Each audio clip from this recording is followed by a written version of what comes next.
اعوذ باللہ من الشیطان الرجیم بسم اللہ الرحمن الرحیم الحمد للہ رب العالمین والصلاة والسلام علی سید الانبیاء والمرسلین وعلی آلہ وصحبہ اجمعین اما بعد۔ سامعین گرامی قدر، محترم بھائیوں اور دوستوں، یہ سوال اکثر اٹھایا جاتا ہے کہ کیا آقا علیہ السلام نے اپنا میلاد خود منایا ہے؟ کیا حضور نے اپنی ولادت کی خوشی منائی ہے؟ تو آئیے اس سوال کا جواب آپ کی خدمت میں عرض کرتا ہوں کہ ہاں، آقا علیہ السلام نے اپنا میلاد خود منایا ہے اور آقا علیہ السلام نے اپنی ولادت کی خوشی خود منائی ہے۔ امام مسلم اپنی صحیح میں روایت کرتے ہیں کہ حضرت ابو قتادہ انصاری رضی اللہ تعالی عنہ روایت کرتے ہیں کہ آقا علیہ السلام سے پیر کے دن روزہ رکھنے کی وجہ پوچھی گئی کہ آپ پیر کے دن روزہ کیوں رکھتے ہیں؟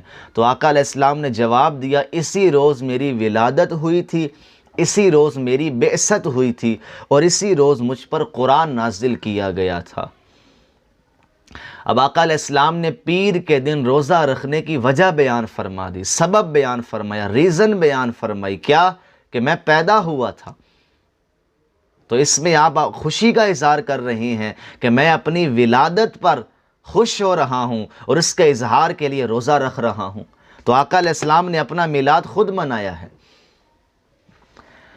دوسری بات، رسول اللہ نے اپنے میلاد کی خوشی میں، اپنی ولادت کی خوشی میں بکرے ذبح کیے، لوگوں کو کھانا کھلایا، یہ بھی ثابت ہے۔ سیدنا انس بیان کرتے ہیں کہ آقا علیہ السلام نے اعلان نبوت کے بعد اپنا عقیقہ کیا۔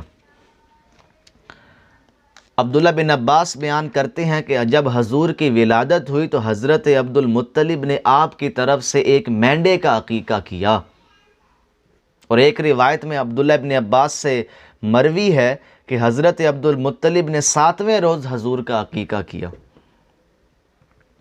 اب یہاں پر ایک بات کی وضاحت کر دوں کہ آقا علیہ السلام کا عقیقہ تو آپ کے دادا نے پہلے ہی کر دیا تھا، جو عبداللہ بن عباس کی روایت میں بھی صراحت کے ساتھ آ گیا۔ 7ویں روز حضور کا عقیقہ آپ کے دادا عبد المطلب نے کر دیا تھا۔ تو پیچھے جو سیدنا انس کی روایت ہے، آقا علیہ السلام نے اعلان نبوت کے بعد عقیقہ کیا، وہ کون سا عقیقہ تھا؟ وہ بھائی حضور نے اپنی ولادت کی خوشی منائی تھی، بکرا ذبح کر کے، لوگوں کو کھانا کھلا کے۔ عقیقہ پہلے ہو چکا تھا، یہ جو عقیقے کا نام آیا ہے، یہ حضور نے اپنا میلاد منایا ہے، خوشی کا اظہار کیا ہے کہ میں پیدا ہوا تھا۔ تو یہ تو ایک لحاظ سے آقا علیہ السلام کا عمل ہو گیا، تو اس کا جواز تو خود حضور کی حدیث سے ثابت ہو گیا، آپ کی سیرت سے اس کا ثبوت مل رہا ہے کہ میلاد منایا جا سکتا ہے، خود حضور نے اپنی ولادت کی خوشی منائی ہے۔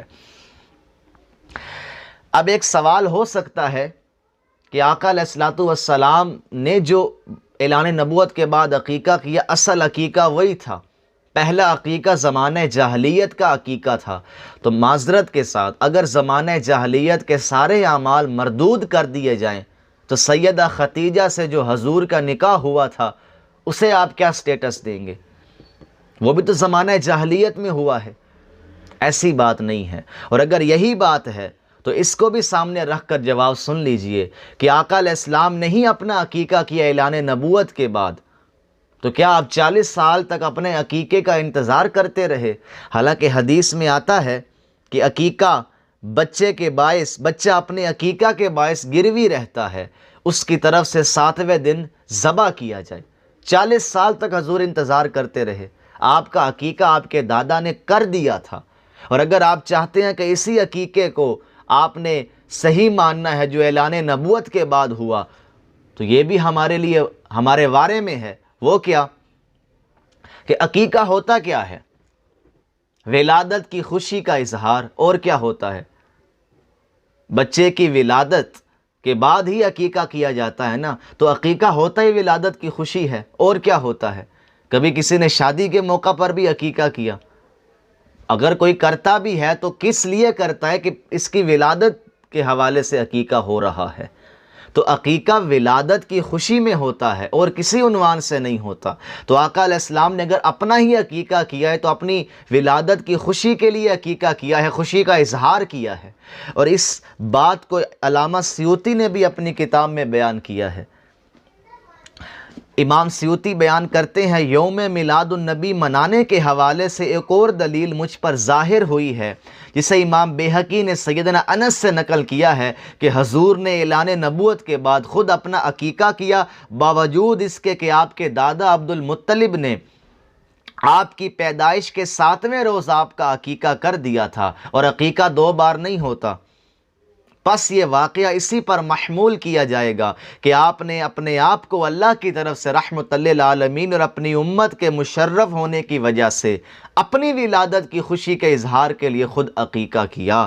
اسی طرح ہمارے لیے مستحب ہے کہ ہم بھی حضور کے یوم ولادت پر خوشی کا اظہار کریں اور کھانا کھلائیں اور دیگر عبادات بجا لائیں اور خوشی کا اظہار کریں۔ یہ اہل سنت کا بہت بڑا عالم امام جلال الدین سیوطی بیان کر رہا ہے۔ اب تو بدعت بھی گئی اور ناجائز ہونا بھی گیا اور حرام ہونا بھی گیا کہ آقا علیہ السلام کے اس عمل سے یہ جواز نکلا ہے کہ میلاد منایا جا سکتا ہے، اور رسالت مآب نے خود میلاد منایا ہے، اور علامہ سیوطی نے اس کی وضاحت بھی کر دی، روزہ رکھ کر بھی منایا ہے، بکرے ذبح کر کے بھی منایا ہے۔ تو بھائیوں اور دوستوں، حضور کا میلاد منانا مستحب عمل ہے، اجر و ثواب کا مستحق ہے یہ عمل کہ ہم حضور کے میلاد کے دن خوشی کا اظہار کریں۔ ہاں، ناجائز امور سے بچیں، یہ ضرور شرط ہے، ناجائز امور سے بچیں، لیکن اس کو حرام کہنا، ناجائز کہنا، بدعت کہنا بڑی جسارت کی بات ہے۔ تو آقا علیہ السلام نے اپنا میلاد خود منایا ہے۔ وما علینا الا البلاغ۔